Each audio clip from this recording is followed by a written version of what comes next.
writing glibly that a play about immigrants explores the theme of identity should be anathema to any reviewer.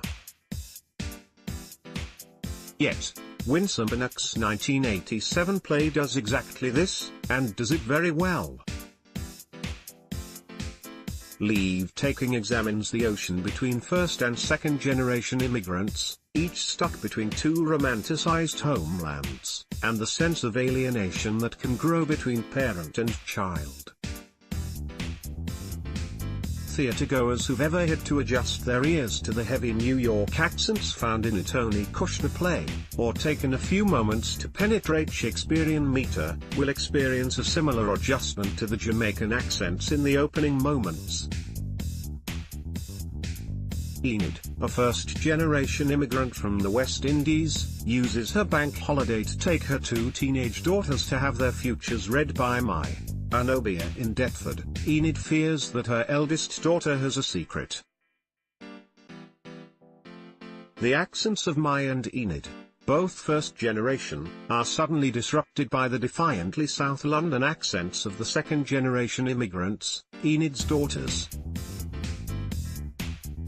The jarring effect throws the audience into one of the play's central themes, that of mothers and daughters essentially speaking at odds, as though in another language.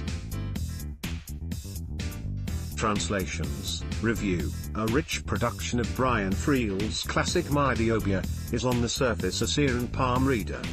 We find, however, that more often than not she fills the role of sounding board and family counselor for her clients. Played with aplomb by Joa Ando, she walks the line between lovable con-woman and reluctant empath perfectly, without ever becoming a caricature of either. One line from Mai, "It only works if they pay." They have to invest in their own happiness, is played for laughs, yet it hints at a deeper philosophy and care for her clients. Beneath her gruff exterior there is a more subtle character. Viv, the brainy daughter destined for university, quotes great English authors, and her wish to see the birthplace of her mother is confined to the structured escapism of a gap-year visit. Enid too, is burdened by survivor's guilt for the family she left behind, but feels like a foreigner still to her children born in England. This tragic limbo is as relevant in 2018 as when Leave-Taking premiered. Mardani Yunus's production comes not long after the Windrush scandal, and the hostile environment is never far from the audience's mind.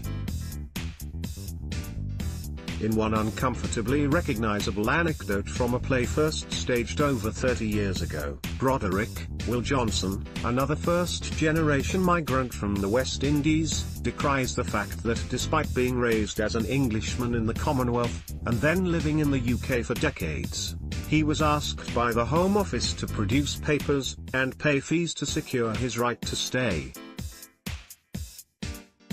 Sarah Niles as Enid is breathtakingly good, communicating so much in repressed movements and flashes of anguish.